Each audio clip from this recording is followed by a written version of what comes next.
the nature of the beast, right? That's just the reality of it. That's the reality of it, for sure. Right. For sure. Right. So am I criticizing or am I giving feedback? The only thing that I have to remember is my humility. Mm-hmm. What is my purpose?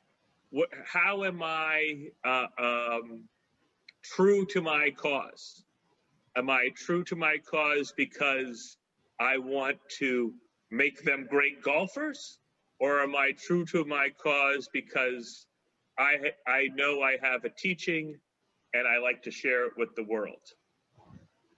Yeah, and that's a great point. I think the approach is everything, right? How we approach it. And I think that's how, kind of brings us into our next point. How is it misinterpreted, right? How do athletes misinterpret feedback versus criticism? And why does this maybe break them down emotionally or mentally to where, we hit that barrier and we can't? Let's look at it a different way. Let's just look at our lives. We are taught at a young age, every one of us, certain principles to live by. And in our formative years, we are given a construct of how life works. And then once that construct is built, we attempt to adhere to it, with that, however misguided or well guided or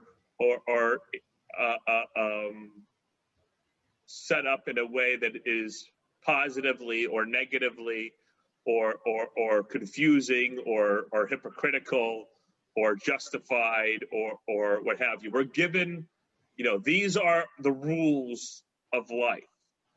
And the crazy thing is your rules are not my rules, nor is it the other guy's rules. Exactly, right? It's all individual. Yeah. None of us wake up in the morning and say, these are the rules. 100%. Yeah. And this is what I'm going by. Absolutely. It's super individualistic.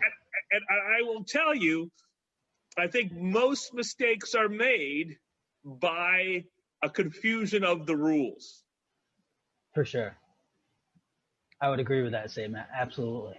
Definitely. I like that. I want to write that down. Definitely write that down, because that's quotable, and I'm definitely gonna write that down and quote you many times after that. Because that's really the case. Right. Even if we look at January 6, 2021. Perfect example. Yeah. There was a confusion of the rules. 100%. And mistakes were made. 100%. No matter what, and I think no matter what you believe in, what side you're on, that can be said, right? Right. And it goes back to, in the realms of coaching, I see that every day. So, so where do we find the space, Matt, to I don't want to say not make mistakes, but to stay humble enough to be in learning and not arrogant enough to stay in, I'm doing it wrong. Right. I have to adhere. Right. How do we get there? And I think it goes back to what you asked me in the beginning: how we think, how we breathe, and how we act. 100%. The connection's there. I think we've all done it, where whether it be late in the day or whether it be kind of the 100th lesson that week, or whether it be the 100 coaching session that week, where you're a little fried and you start to lose sight of all three of those things in your instruction or in your teaching. And I think that's where, as coaches or as players, we need to kind of make sure we're in every lesson. And you hear, some of the great coaches talk about that, is being 100% in on every lesson, and really, like you said, using all the tools. I like that a lot. In every lesson. Right. So if you're in every lesson, what brings you in and what takes you out, Right. and what are the depending factors in that conversation for you? Yeah, exactly. For me, I notice it with fatigue, with stress, with exhaustion. Those three things for me, late in the day especially, that's where I get, I can get out of it pretty quick. And that's something I've worked on. That's something that I've tried to work on. But it happens, we're all human. And kind of to elaborate on what we were going on. Right. So I have people watching on the video as well. So that's good. All right. So ask me the question again. Definitely. How do we make sure that we're doing all three of those things? Thinking, breathing, acting, being in, like we said, to every lesson. We used to, right. The key word was in, right. How are we in and how are we out? Right. And I think, I think it goes to how we begin and how we do the middle and then how we end. What are we, how are we beginning? Are we beginning? What is our purpose? So, when you start a lesson, you have a certain amount of baggage that you go into when you start that lesson. 100%. So give me, let's, I can give you a couple of examples that come to my mind, but we'll start with you, Matt. Give me a few examples. Give me, don't name names, but give me an example of, somebody who you would think you're excited to teach, and then give me somebody, who you're disappointed or you're not as umped up, because we all just go through that. How does that look, feel, and act, differently? Definitely. And, on a side note, before I get into the individual player, for me, it's life's factors, right? It's exhaustion. It's right. What do you bring to the table? No, right. This is about, this is 100% about you. Right. What do you, because you can't control what they bring to the table. Right. They could be excited as all hell. This is the best lesson I'm ever going to get my entire life. Right. Exactly. Or they could be like, what am I doing here? Right. Exactly. And I think, just life's factors play into that on both sides, right? Right. Nerves and anxiety and exhaustion, and maybe at 100 lessons that week, maybe got cut off on your way to work. Those are the things that, especially both early in the day and late in the day, that's where I see maybe I struggle sometimes to be in every lesson. And that's where I think really this model can benefit the player and the coach, because it's right. If you, and we could, let's take golf because we're both golfers and it'll be a little bit simpler, but we can go to anything. Why do you think players like Bryson DeChambeau receive such criticism, and players like Justin, what's Justin's last name? Justin Thomas. Yeah, thank you. Justin Thomas receive such praise?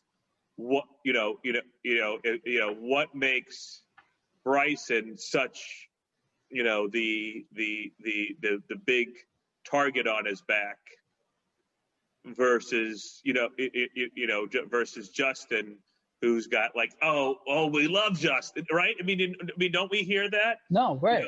We give Justin great feedback. 100%. All we want to do is criticize Bryson.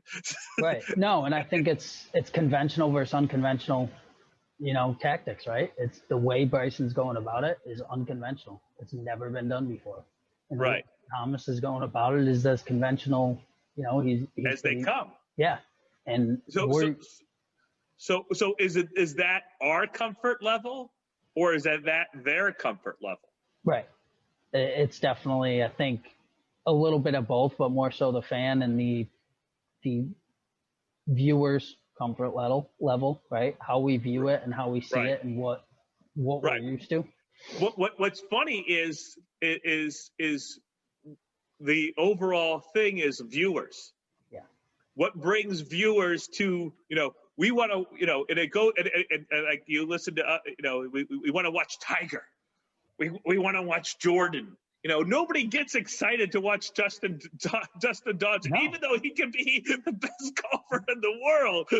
Right. Exactly. Nobody gets excited to watch him. No, and it's kind of a catch-22 because you look at, the players who do things unconventionally, they're so much easier to watch. They're so much easier to watch. I mean, you look at Bryson, he's arguing with the putting green. He's like, right. Well, why the hell did the putting green do that? Right. There's this whole little and drama. And we slam that. Right. But it keeps us in. It keeps us intrigued, and it keeps us going. So you're right. No, and that's a great point. It's super interesting, from the viewer's perspective, how we take that in, right? And how we even criticize it, but it's so. But we still want to watch. Right, and we still want to know what's going on. Right? Yeah, if all players were serene and didn't and we're like how many people watch Tai Chi? I know a few people who do Tai Chi, but I don't know many people who sit on their couch and say, what am I going to do today? I'm going to watch, grass grow. I'm going to watch people move. Right. Exactly. It's that context, right? It's how we take it in and what's interesting to us. And, I think you can apply that anywhere, right? Make it interesting, but make it simple. Kind of like you said, in coaching, how do we make it as simple as possible? How do we eliminate noise? How do we eliminate, some of the critiquing and the criticism, but still inform and still educate? So I think we go back to the beginning, and look at the questions to see if we covered them all, Matt. Pretty good, yeah. I think we covered pretty much everything, kind of going back and forth. I think the last thing I wanted to touch on, in the intermediate, I would say advanced player, either the college player or the high level. Let's just say the player who's connected to getting better. Right. Let's just put it, that's a great way to put it. Because I think there is, I think you're 100% right. There's the player who just wants to play. Right, and then there's a player who who really is there to get better. Right. And let's just take a poll, like an unscientific poll. How many players do you come across in your teaching, Matt, that are there to get better, and how many players are that you're teaching are just there to play? I would say I got like 2 to 5% that want to get better. I would agree with that. It's under 50 for sure.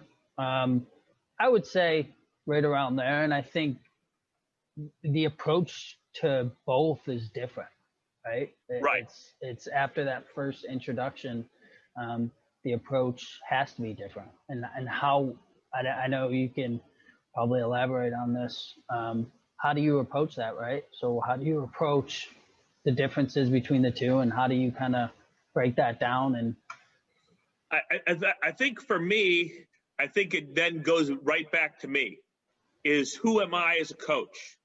And am I where I want to be? Because there are coaches out there who are teaching the top players, and their answer would be much different. They would say 60%. They would say 70%.